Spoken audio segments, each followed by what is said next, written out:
Hey there, ladies and gentlemen out there in internet land. How are you all? It's been a while. This is your friend Charlie Hunter up here in Bellows Falls, Vermont. And behind me, you can still see my suitcase. There's my suitcase, which the cats have enjoyed sleeping in since I have returned from the Forgotten Coast Plein Air event down there in Apalachicola, Florida. It was big fun. It was really big fun. And I'm going to talk about it today. But before I do, I just want to say a special thank you both to you guys for watching these. I'm amazed at the number of subscribers and the number of people who watch this, and I thank you. And also to the wonderful Betty Sue down there in Austin, Texas, behind the scenes as ever, running tech. And this is like the only week I'm going to get her because she's about to go out on tour. So, ladies and gentlemen, if you're not doing anything in the next, good Lord, next 2.5 weeks, check and see in your town. I'm going to read off the list of towns that she's going to be in. Now, apparently many of these shows are already sold out, but apparently there are some tickets available still at a couple of them. She's going out on tour with two of the great songwriters of our time. James McMurtry, who is the son of Larry McMurtry, the guy who wrote Lonesome Dove. And James is like Larry, except more depressing and a better guitar player. And she's also going to do a bunch of dates with Chris Smither, who's a terrific guitar player and singer-songwriter. So she is going out with James on April 9th in Atlanta, April 10th in Asheville, North Carolina, April 12th in Richmond, Virginia, and then she hops on a plane and flies to Minneapolis, where she does 4 shows in a row with Chris Smither. Minneapolis on the 13th, Evanston, Illinois on the 14th, Ann Arbor, Michigan on the 15th, Columbus, Ohio on the 16th. Then she goes right back on to tour with James McMurtry, Easton, Maryland at the Avalon Theater on the 18th of April, 19th in Pittsburgh, Pennsylvania, 20th in Cleveland, Ohio, 21st in Cincinnati, Ohio, 22nd in Chicago, Illinois, and 24th in Nashville, Tennessee. And she'll be driving herself. And then performing every evening. So if you want to support one of the great singer-songwriters of our time, go to Betty Sue's webpage. That's bettysue.com, BETTYSOO, and join her Patreon, join her song club. For as little as like $5 a month, you can keep Betty Sue on the road. And her cat Corduroy, who lives at my studio, you can keep Corduroy in delicious food. Now, I assume at this point, Betty Sue is finished getting me up on all the different platforms that we run this on and is now back manning the controls. Hey, Howard Weiss is going to be at the Philly show. Excellent. That is wonderful. There are more dates coming in June, too. Anyway, yeah, Betty Sue, you should be getting tired just thinking of all those shows. Anyway, Betty Sue, why don't you make me small and throw up the images on the screen? There we go. So, ladies and gentlemen, I just got back about a week ago from Apalachicola, Florida, from the Forgotten Coast Plein Air, one of my absolute favorite plein air events. And I thought it'd be fun to kind of go over what my mindset was, what I was trying to accomplish, and things I feel were successes or failures. What I did this year, normally I take the train down to Jacksonville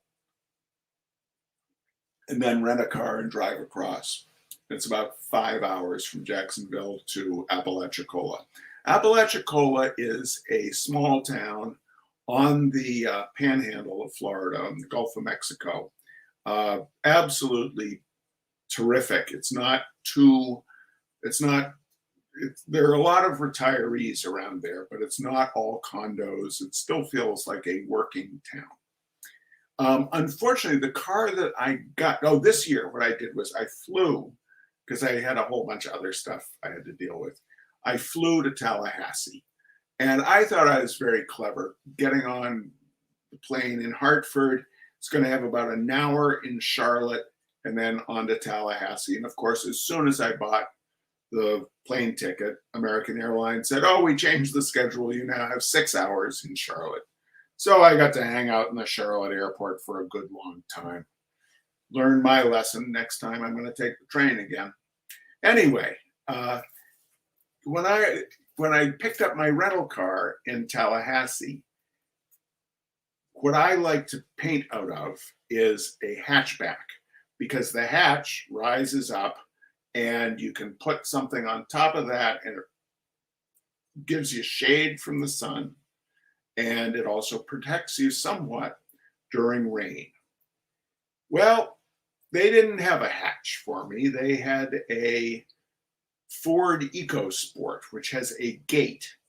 The rear door opens as a gate. That did prove useful against wind a couple of days, but it is no use whatsoever against rain. So you will see in this first image, it is no use against rain and it's no use against the sun.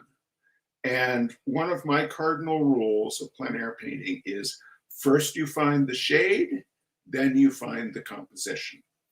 And where this is underneath a big viaduct that goes over Apalachicola Bay. It leaves from downtown Apalachicola, rises up and goes over the bay. And I am underneath the viaduct because it is nice and shady there. And I was looking around and I thought to myself, what am I going to paint? And then I looked at that building and the way the spring tree was coming out. The foliage is just starting on the tree, so the branches were still visible. The way that the tree was kind of thrusting out to the right. And I said, there we go. And there is the 6x12 that I did. So the difference between, there's the reality behind us. Next slide, please, Betty Sue. And here's the painting.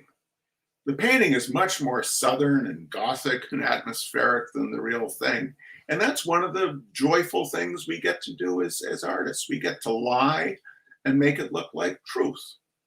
This was a 6" by 12".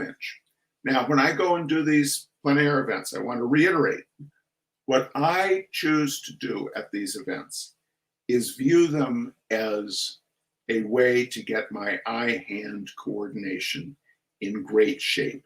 When I work in the studio, I'm often working from photographs, I'm working from drawings. When I'm working plein air, I am working from life. And I'm not trying to make deathless art. I'm not trying to swing for the fences anymore when I do these events. I am just trying to do solid paintings where I am seeing well. And this little 6x12, I was very happy with it as my first painting. And then I had the dreadful feeling of, what if it's all downhill from here? Next slide, please, Betty Sue. This was my second painting, 12" by 24. This is my easel setup. This is taken from the tailgate of that Ford EcoSport that I was in. So all my painting gear, all my brushes and spray bottles and all that stuff are sitting inside the car. And then I just have the easel and the workspace. Keeps things fairly uncluttered. The building behind me here is called the Popham Building. And it's a beautiful building that got nailed by Hurricane Michael in 2018. And nothing much has happened to it in 4 years. And I worry that it is not going to be around that much longer. I think there was a sail making loft was upstairs. It was obviously a seafood processor back in the day. This is Water Street in Apalachicola, which is where all the oyster plants, or where they were. Unfortunately, the oyster population of Apalachicola Bay has crashed due to, well, if you live in Apalachicola, you blame Atlanta for Atlanta taking all the fresh water coming down the Chattahoochee River. If you live in Atlanta, you blame the people of Apalachicola and St. George Island who cut a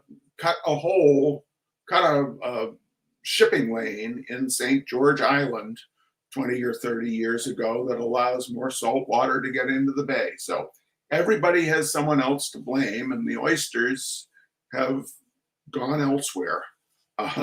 And so the oyster plants are very picturesque, but they are falling into severe ruin now. Next slide, please, Betty Sue. So this is a close-up of that painting. I was very, very happy with this painting also, which started, of course, you start doing a mind game on yourself as soon as you do 2 good paintings in a row.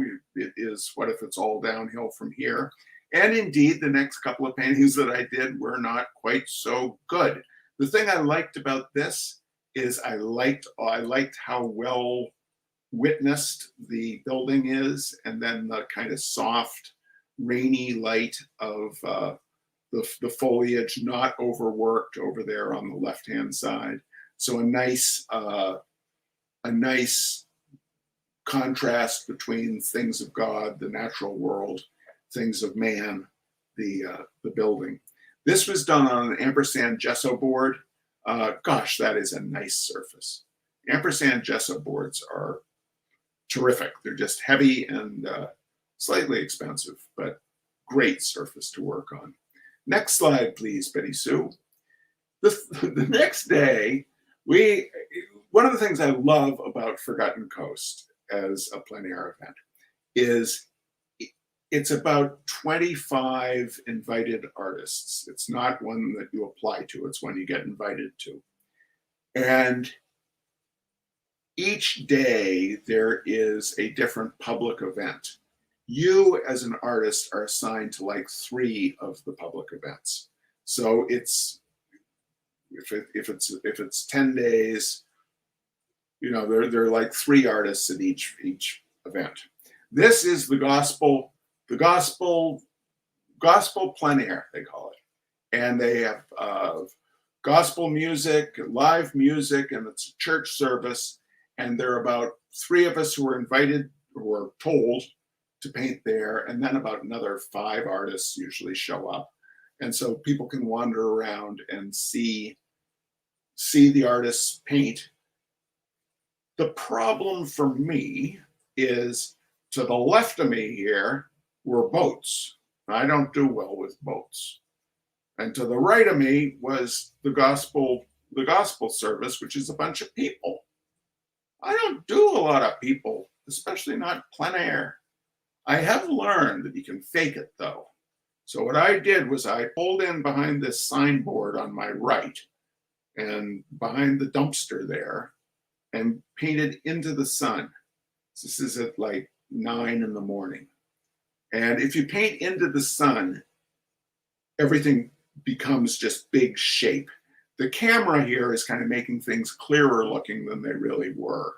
But it is less intimidating when you're doing something that has a zillion people, if you're painting into the sun, because you're just seeing the big shapes then. All that work is done for you.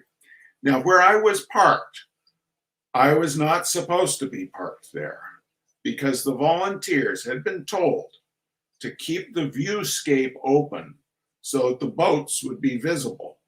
Now, I was behind this signboard, that was just the thing to the right. The volunteers were not impressed that I was behind the signboard.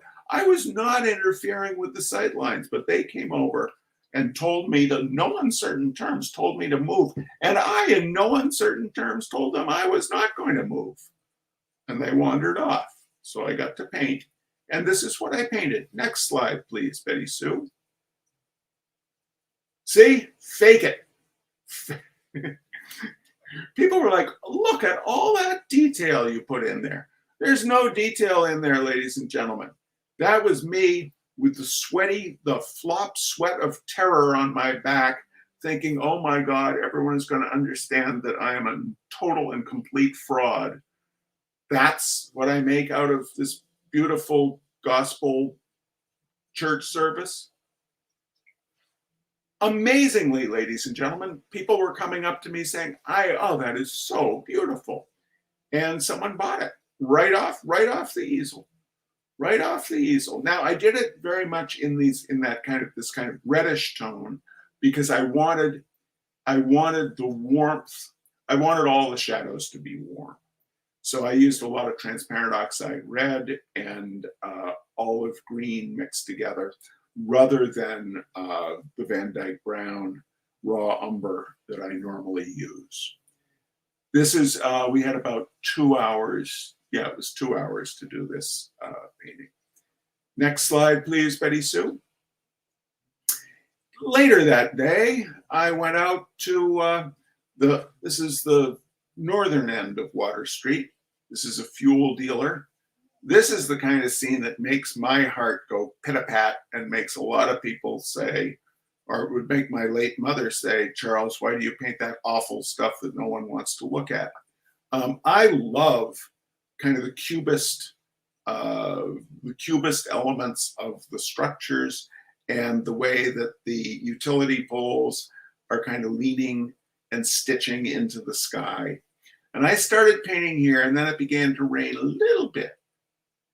Oh, at that day, I had borrowed my host family's car because it did have a hatch. So I was under the hatch painting away, and it began to rain a little bit. I kept painting. And remember, I use water mixable oils, ladies and gentlemen. Water mixable oils are not good in rainstorms. Then it began to really rain. So I closed everything up and sat in the car for a while. And then it stopped raining and I came out and painted again. Then it started to really rain again. It was back and forth like that for about 2 hours. But I did come up with this painting. Next slide, please.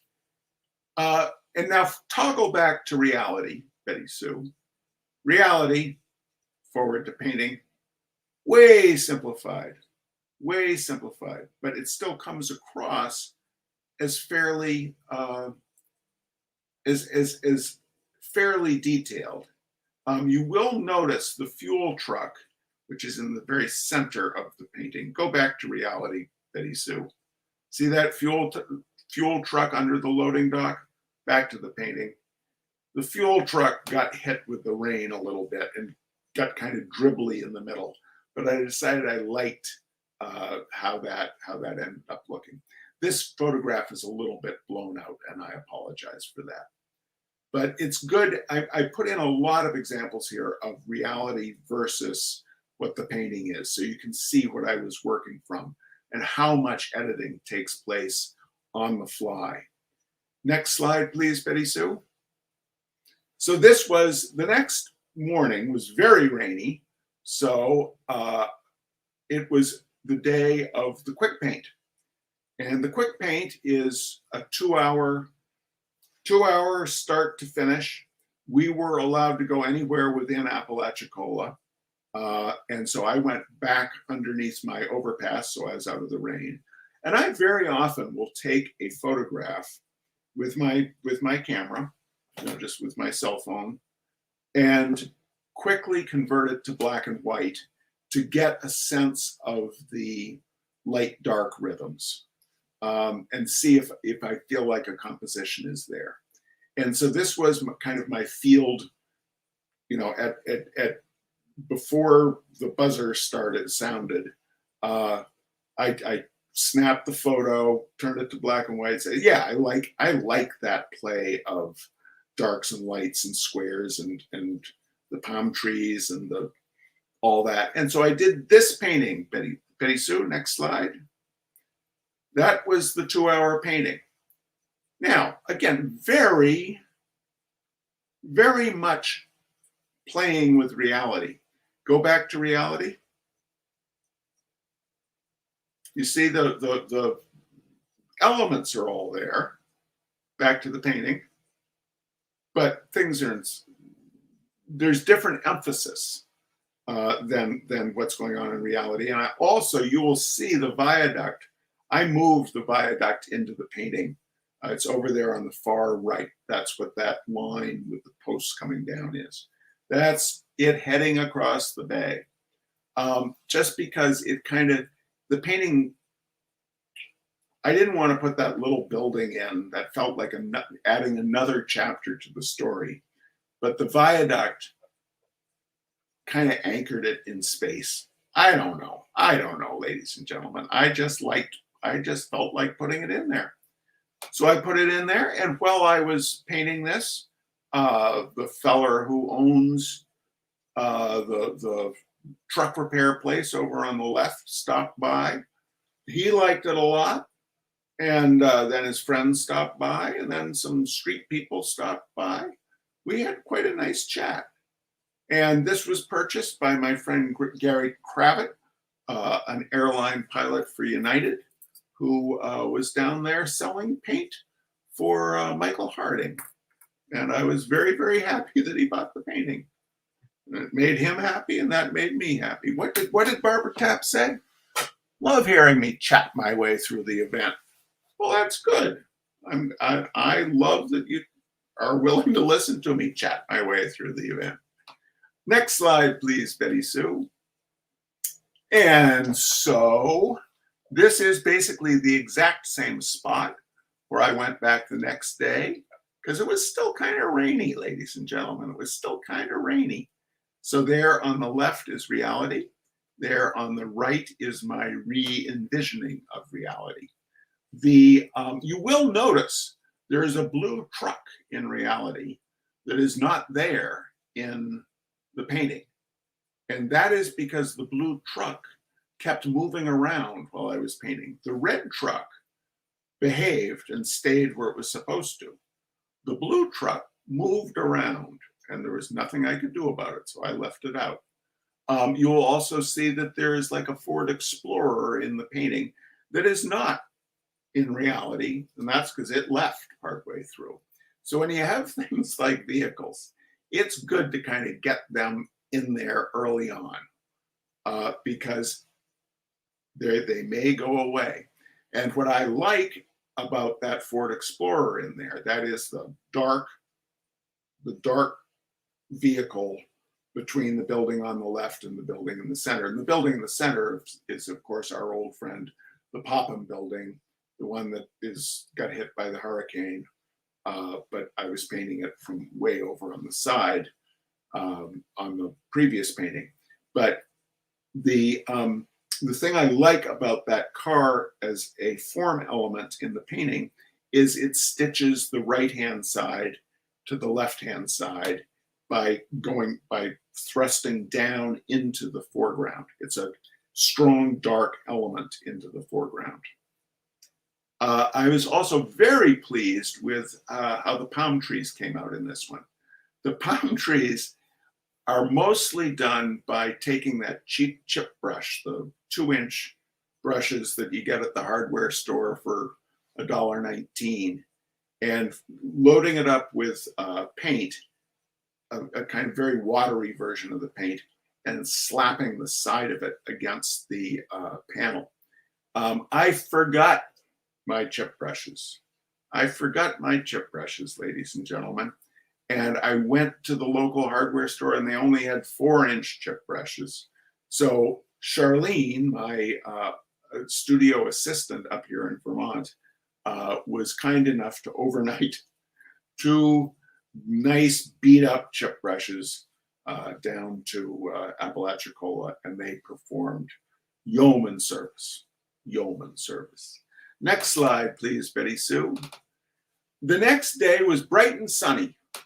And so remember, I'm in this car that has no hatch. So I am exposed to the sun. I can cover myself in sunscreen. It's not my exposure to the sun so much as my painting surface and my palette. I don't like having all the glare coming onto the palette. So I found this spot, which there was behind me was a tall hedge of overgrown palm trees with some very inquisitive street cats who live there. So I didn't have street people this time, but I did have street cats watching me. This is an abandoned motel and store store on the left, motel on the right. Also, that got nailed by Hurricane Michael. And again, this is my study photograph. I took a snapshot, converted it to black and white, said, yeah, I like the interplay of light and dark here, the palm tree shapes against the repetitious shapes of the motel. And next slide, please, Betty Sue. This is the resultant painting. So you can see, I wasn't referencing that photograph while I'm doing the painting. I mean, the composition is different, but the basic sense of light dark is what I was looking for when I do that A-Bing of taking a quick snapshot and seeing if I think there's a painting there. Let's go back to reality again for a second. Look how simplified the palm trees are in the painting compared to reality. Back to the painting. Really, really different. And the area of detail in the painting is really that central area. That's where I do my darkest darks. Everything else gets washed out to that light. How many artists were with me at each of these locations? Generally, I paint by myself. I'm one of those painters who does not like being surrounded by other painters when I'm trying to concentrate, or it's just a hassle. Yes, I was very comfy with the cat audience. They minded their business, I minded my business. So yeah, here I was painting by myself. Terry Mura and I end up painting the same stuff a lot of the time, but only sometimes are we painting at the same time. Painting the same stuff at the same time. But it's sort of uncanny. We will rendezvous at the end of the day. He and I both have a fondness for fried shrimp and a cold beer, and so we tend to rendezvous. And it very often turns out that we've painted the same thing at different times a day. What I try to do each day, during these events, you have to keep pacing yourself, otherwise you're going to get exhausted. So my goal is simply to do 2 paintings a day. I'm not an early riser. So mid-morning when the light is starting to get crappy is when I get out there and I tend to do a small painting. And then I come home, lie down, take a nap, and then at about 2 or 3 or sometimes even 4 o'clock, I will go out and do the second painting. This painting I probably started at 3:30 and went till 6:30, or maybe I started at 4 and went till 7 at night. Late in the day, the painting, the light gets better, of course, because the sun is getting lower, so the shadows get stronger. And late in the second painting of the day is generally my large painting. So I'll do a 6x12 or an 8x10 in the morning, and then I try to do a 12x24 in the afternoon.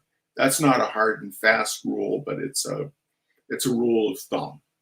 Next slide, please, Betty Sue. This was another assigned event, which was painting at the St. George Island Lighthouse. That big object in the background, slightly to the right of center, is the side of the lighthouse. That is my brightest bright. Everything else is the foreground. And this is painting in public. This was a public event. I think there were 5 of us painting in the area, in kind of the grounds of this lighthouse. And I had an audience. And this is a 12x24. And when that is going on, I really try to engage with the audience. I was to speak later in the day. Yes, these are all oil paintings, Jenny. All water mixable oils. You can get this effect with conventional oils. I choose to work with water mixable oils because I like the lower toxicity. I don't like odorless mineral spirits. I don't like terpenoids. Yes, I know you can use solvent-free with conventional oil, but I have landed on water mixables and they work great. So anyway, so I had an audience, probably about 20 people while I was painting this 12 by 24. And when you have that, since I was I was the speaker that afternoon, I viewed this more as a public demo than as a serious painting. So what I was trying to do as I was doing this painting was showing different techniques. Consequently, at the time, I felt it wasn't very unified. It felt like, oh, here's this technique, here's this technique, here's this technique. But now with distance, with a week and a half between me doing the painting and this, I look at this, hey, looks pretty good, looks pretty good. So 12 by 24. And that one also sold right off the easel to my friend Mary Wayne. Mary Wayne, one of the wonderful human beings with whom I do not share political, we're not in agreement politically, so we just don't talk politics. That's what we do. We enjoy each other's company. Next slide, please, Betty Sue. The next day was just kind of overcast, and I went to the wrong side of the tracks, literally, ladies and gentlemen. I went to Port St. Joe. Port St. Joe is a deep water port that is maybe 25 miles west of Apalachicola. One of the great things about Forgotten Coast Plein Air is it encompasses about 100 miles of this coastline of the Panhandle, from Alligator Point on the east to Mexico Beach on the west. Mexico Beach is even in a different time zone. Port St. Joe is, so Apalachicola is kind of in the middle. Port St. Joe is it's 20 miles, 25 miles west, and then Mexico Beach is like another 20 miles after Port St. Joe. Port St. Joe was a paper town, huge paper mill there. And there was a railroad that both brought in logs from the pine plantations and took out finished paper. There's an entire book about that part of Florida, about the guy who built this empire. He built the Waukulla Springs Hotel. I guess it was his estate, and it's now a hotel. He was a pretty dodgy guy, but he's now been kind of recast as a environmentalist, but he wasn't. Do I have locations in mind or planned out before arriving at the event? I have done this event for a number of years, so there are certain places I know I'm going to paint. Like if it's rainy, I'm going to go on, or extremely sunny and I don't have shade, I'll go under that overpass. Yeah, I was painting with coffee the other day, Jimmy, on my new painting I'm working on in the studio. Just because I had some coffee that was too old to drink and I didn't want to go get some new tap water. Anyway, in this instance, it is not a place I've painted before, but it's a place I wanted to paint. One of the unfortunate realities is that the plein air world is very Caucasian. This year, there was there were a couple of painters of color in our cohort, and that was great. But we also tend, out of whatever unfortunate biases we have, to not go paint in the poorer areas. And this is old worker housing over by what had been the paper mill. And I went over there and painted it. Of course, everybody was wonderful. Everybody came by and was like, why are you painting that? You're painting that beautifully, but why are you painting that? But this is the old railroad that used to take the finished paper out of Port St. Joe. And when the paper mill shut down, the railroad shut down too. The The rails are still there, but there are pine trees growing up through the rails. But I like painting railroads. So I was in a poor area of town where we don't tend to paint very much. I found a railroad crossing. It was perfect in terms of I was safely off the road. There was a nice concrete pad, that sidewalk below me. It was great. So I did that there, a little painting of the railroad crossing. And that one's still available, ladies and gentlemen, in case you're interested. That one's still available. Next slide, please, Betty Sue. This is another place I was painting. This is on, quote unquote, the hill in Appalach. It's another traditionally African-American neighborhood. People were very friendly there, and also a turtle, an eastern box turtle, stopped by to see what I was up to, and I helped it across the street. I enclosed this one to show this is the back of the car that I was painting out of with the damn gate as opposed to the hatch. And this one I set up expecting to paint facing the opposite direction, but then I looked over the car and I liked that view better. And so I did that little painting. I can see Betty Sue backstage. You can't see this, ladies and gentlemen. Betty Sue's playing guitar backstage. I hope it sounds good, Betty Sue. Next slide, please. This was in downtown Apalachicola. This painting I called, what was her name? Agnes? Let's say Agnes. It's Agnes Says Stop. And that was because a 93-year-old former fashion illustrator from Buffalo, New York, stopped by, and I was just at this stage of the painting, and she said, "You should stop right now." I know she's a former fashion illustrator from Buffalo, New York, because she introduced herself by saying, "I'm Agnes, I'm 93 years old, and a former fashion illustrator from Buffalo, New York." So, yeah, the turtle could be a spirit animal for an artist. So could the capybara, but no capybaras have ever stopped by while I've been painting. But this again shows the amount of simplification that's going on. You can probably recognize a bunch of these shapes. And that's what I'm trying to do when I'm painting from life. This is a 6x12. All I'm trying to do is not think about the carness of the cars or the buildingness of the buildings, but I'm trying to think about the shapes and the relative values between those shapes. I was pretty happy with this little painting.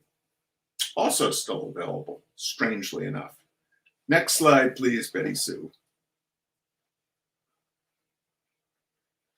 The day before the final day, it once again was raining.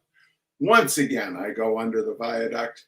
It's very funny, the distortion of the camera, because the thing that appealed to me about this painting were these massive concrete beams and the strange geometry of them, because the roadway is tilted, is banked as the viaduct is lowering itself into Apalachicola. And the camera here distorted the way the pillars look in real life. And I'll tell you, my drawing was pretty close to correct. It looks like my drawing was completely wrong, but it was pretty close to correct. But anyway, once again, it was raining, so this was a good place to be.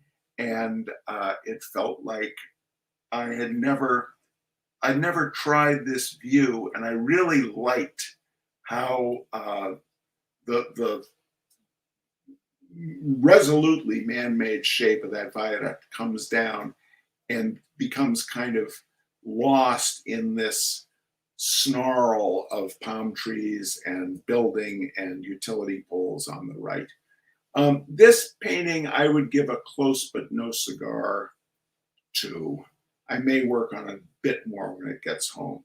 Oh, Jacob, you are too kind. I am not a maestro. I am a mere striver. It does rain a lot on the Gulf Coast. Yes. You do need to have a plan B, especially if the event is going to take place in March.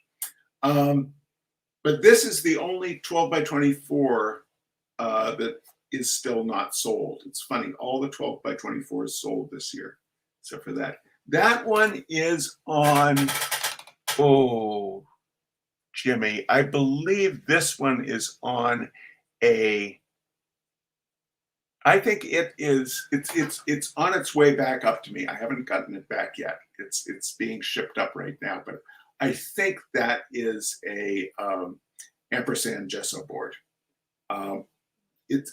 The two surfaces I used this year were either ampersand gesso board or gator board with muslin glued to it, as I've talked about in other reasonably fine art talks. Next slide, please, Betty Sue. This was the final day. We were told to be painting, I was assigned to be painting the street of Port St. Joe, Reed Avenue, but there was a street festival going on with hot dog vendors and blues bands and wandering tourists. So I headed for the alley behind Reed Avenue, and I did two paintings. I was only planning on doing the one painting. The first painting I did was from 11 till 12:15. That's the one on the left. That's an 8 by 10. That got snapped up by an eager buyer. And then I took it in to do the paperwork, and the woman who was running the wet room at Forgotten Coast said, "Oh, that I would love to get that painting for my daughter, I think." And I said, "Well, it's already found a forever home, but I'll do a special one for you." So I did a quick 8 by 8 from 12:45 to 1:45. That's over on the right. And again, I was kind of looking into I wasn't looking directly into the sun, but I was trying hard just to see the big shapes and not get hung up on what these objects are. I think it is most successful on the smaller painting, the one on the right, the left-hand side of that smaller painting. I'm very happy with the level of abstraction that we've got going there. Next slide, please, Betty Sue. This is the final slide of the show. This is my wonderful host family, Bill and Pidge Goldbach, and I believe it is Bill's son's wife. And they came down and they went over to the Gibson and they got cocktails and they watched me paint this painting. This is the one where the trucks kept moving that I showed you earlier. They watched me paint that painting, and then the one in the middle there, the daughter-in-law bought the painting. So that was all right with me. And they're wonderful people. I stay with Bill and Pidge every year, and their cat Chooch, who when I'm in the house and Bill and Pidge are not in the house, Chooch looks at me and moves from object to object and stares at me and twitches her tail. And I understand enough cat to know that what Chooch is saying is, this is Chooch's chair. This is not your chair. This is Chooch's counter. This is not your counter, etc., etc., etc. But yeah, 12 by 24, Jim, is a great format. It's how we see as humans. We're predators. So we see forward. We see in cinemascope. Lunch, i.e. what the predators eat, they've got eyes on the side of their heads. So they see red, squares and stuff. But we see 1 by 2. All right, ladies and gentlemen. So that's an overview of what went down at Forgotten Coast. And to reiterate a couple of things. One, I'm not trying to paint masterworks. I am going to these plein air events in order to have my eye and hand in good shape. I am trying to paint things that are going to be recognizable to the audience, because the buyers there are not, they're not art buyers. I mean, they don't identify as art buyers. They are people trying to support the organization. This is true of almost all plein air events. There are people trying to support the organization, and they want something that moves them or is recognizable to them. So doing something iconic tends to work. Something like the Popham Building, which is beloved in that town, but is not, but trying to paint it in a slightly different way has worked well for me. So I'm not trying to do, as I say, I'm not trying to swing for the fences. I'm trying to do accessible art that challenges me, that makes sure that I am learning what I'm not going to be learning when I'm working in the studio. And then the other thing that I really love about Forgotten Coast is there aren't a whole bunch of awards. There are only 2 awards. There is the painters, the artist's choice, which is the painting that the artists like best. I actually prefer when they do body of work as opposed to a specific painting. But the artist's choice is the only cash prize at Forgotten Coast. And then there's also a prize for collector's choice. And that's it. As opposed to all these, many other plein air events where there are zillions of different awards, and people are often trying to paint for a specific award. And I respect that, but that's not my choice. Anyway, but I like the events that have lots of awards, especially when I win one. I really like that. All right, have I ever painted in Bozeman? No, I haven't been to Bozeman yet, Kay. I haven't been to Bozeman yet. I've got a gallery in Bozeman, and I hope to get to Bozeman. And I may have a commission of a building in Bozeman, but I have not been to Bozeman. Let's see, I think that's it. Now, I do know some people are wondering about that copy of Alla Prima, and I will get, it's about time for it to move to the next person down the line. We'll work on that next week or so. Until then, you take good care and do a lot of painting, keep sketching, get that sketchbook going, and we'll see you next week. Thanks for listening. Bye-bye.